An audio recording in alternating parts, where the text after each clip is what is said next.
Halo, assalamualaikum warahmatullahi wabarakatuh. Jumpa lagi dengan saya di channel Nirafli. Dan untuk di video kali ini Nirafli bakal membuat konten tentang Islam lagi.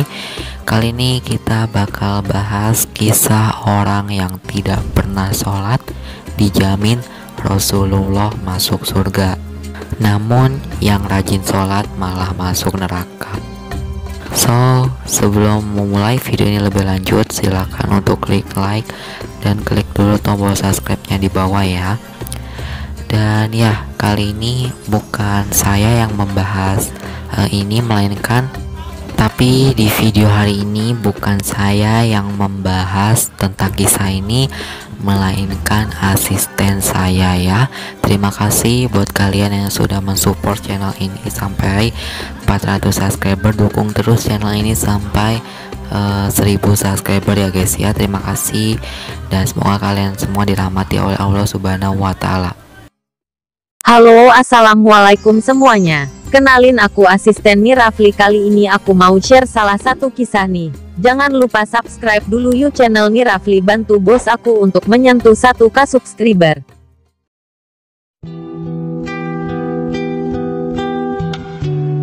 Kisah ini memang terdengar sangat mengganjal di telinga kita, di mana ternyata ada orang-orang yang sama sekali tidak pernah melaksanakan sholat 5 waktu tapi Allah masukkan mereka ke dalam surga. Namun ada juga kisah orang-orang yang rajin sholat, rajin sodako, rajin puasa, rajin beribadah, tetapi Allah malah memasukkan mereka ke dalam neraka. Kisah ini menjadi bukti kalau amal ibadah seseorang tidak menjamin dirinya bisa masuk ke dalam surga. Hanya Allah SWT lah yang mampu memutuskan nasib para hamba-hambanya dengan rahmatnya di akhirat kelak. Hanya Allah yang mampu mengetahui perilaku dan hati para hamba-hambanya. Kisah pria yang tak pernah sholat tapi dijamin Rasulullah masuk surga. Di masa Rasulullah ada seseorang yang bernama Amr bin Sabit bin Waqshi. Ia juga dikenal dengan nama Usairim dari Bani Abdul Ashal. Awalnya ia dulunya menolak untuk memeluk agama Islam karena kaumnya. Suatu hari Islam telah menyebar luas di kota Yasrib atau Madinah di bawah pimpinan Mus'ab bin Umair dan Asad bin Zuroroh. Banyak kaum Bani Abdul Ashal baik pria maupun wanita yang masuk Islam, termasuk di dalamnya kabilah Aus yang waktu itu di bawah pimpinan Sa'ad bin Mu'az. Semua telah memeluk agama Islam kecuali hanya seorang yang belum mau, yaitu Amr bin Sabit. Pada tahun 3 Hijriah atau bertepatan dengan tahun 625 Masehi, suatu hari Amr mencari keberadaan Sa'ad bin Mu'az namun tidak ketemu, dan didapati info kalau Sa'ad dan kaumnya umat Islam tengah ikut berjuang bersama Rasulullah di Uhud. Mendapati informasi demikian itu, jiwa Amr bin Sabit mulai tumbuh benih cinta terhadap Islam. Allah SWT lalu memberikan benih-benih hidayah dalam hatinya. Di waktu itu juga, ia mendeklarasikan dirinya memeluk agama Islam. Kemudian ia mengambil tombak, pedang dan peralatan perangnya. Kemudian pergilah Amr bin Sabit menyusul Rasulullah dan umat Islam di Uhud untuk bergabung ikut perang dengan menunggangi kuda. Sesampainya di Uhud, orang-orang Islam di sana bertanya kepada Amr, "Kamu datang kemari untuk apa wahai Amr?" Amr lantas menjawab, "Sungguh sebenarnya aku sudah beriman." Di saat itulah kemudian Amr bin Sabit ikut dalam pertempuran perang Badar bersama Rasulullah dan pasukan Muslim. Namun dalam perang itu Amr mengalami luka-luka yang cukup serius. Setelah peperangan usai, beberapa kaum muslimin dari Bani Abdul Ashal mencari para korban perang yang telah gugur syahid. Dan tiba-tiba mereka menjumpai sosok Amr bin Sabit yang menjadi korban perang tak berdaya. Mereka lalu bertanya kepada Amr, "Amr, untuk apa kamu datang kemari? Apakah dirimu ingin berperang demi kaummu atau mau memeluk masuk agama Islam?"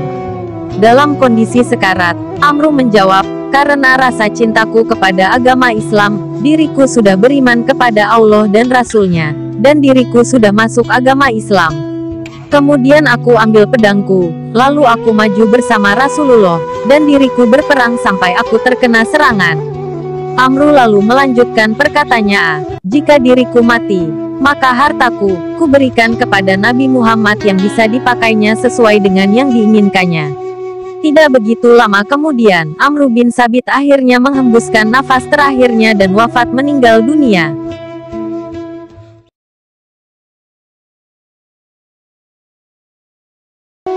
Oke, itu dia kisah dari seseorang pria yang tidak pernah sholat tapi dijamin masuk surga.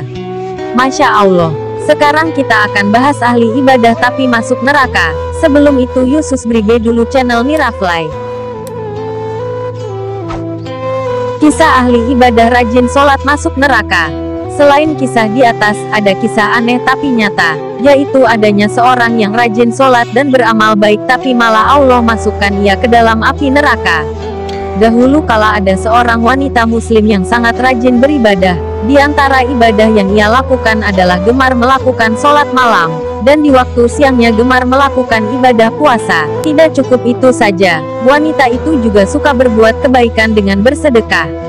Namun di balik amal baiknya itu, ia memiliki sebuah perbuatan buruk, yaitu ia suka berbuat buruk dan menyakiti tetangganya sendiri. Kisah wanita ahli ibadah itu lantas disampaikan para sahabat kepada Rasulullah.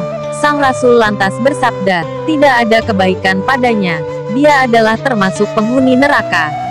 Kemudian para sahabat menyampaikan kisah wanita lainnya, di mana ada seorang wanita yang cuma mengerjakan sholat 5 waktu saja, bersedekah sedikit potongan keju, tetapi ia memiliki akhlak yang mulia, yaitu tidak pernah menyakiti salah seorang pun. Dari kisah ini lantas Rasulullah bersabda, dia adalah seorang penghuni surga. Model wanita pertama yang suka menyakiti tetangganya adalah golongan ahli ibadah yang kelak akan Allah masukkan ia ke dalam neraka yang sangat panas dan mengerikan. Begitu pentingnya bagi seorang muslim agar selalu menjaga sikapnya. Jangan sampai perbuatan buruk yang kadang dianggap sepele bisa saja menjebloskan seseorang ke dalam neraka. Adapun model wanita kedua tentu akan sangat beruntung sekali. Meskipun hanya beribadah secara pas-pasan, beramal ala kadarnya, tetapi karena akhlak mulianya bisa menjadikan sebab ia menjadi penghuni surga yang penuh dengan kenikmatan. Dari kisah di atas bukan berarti kita tidak usah beribadah, beramal banyak, tetapi hanya untuk evaluasi diri kita sendiri agar selalu beramal kebaikan dan menghindari setiap amal keburukan. Hanya Allah SWT yang bisa memasukkan para hamba-hambanya ke dalam surga dengan rahmatnya. Jadi amal ibadah seseorang tidak bisa menjadi jaminan ia masuk ke dalam surga, tetapi amal ibadah bisa menjadikan sebab kita memperoleh derajat tinggi di surga. Karena jelas amal ibadah seseorang tidak akan bisa ditukar dengan kenikmatan surga. Amal ibadah seseorang selama 80 tahun misalnya, tentu tidak sebanding dan tidak bisa ditebus dengan nikmat surga yang abadi selamanya. Semoga kisah ini bermanfaat. Wallahu a'lamu bishawab. Terima kasih buat kalian yang sudah menonton video ini. Semoga kisah ini bisa memotivasi kita agar lebih baik lagi kepada orang-orang di sekitar kita.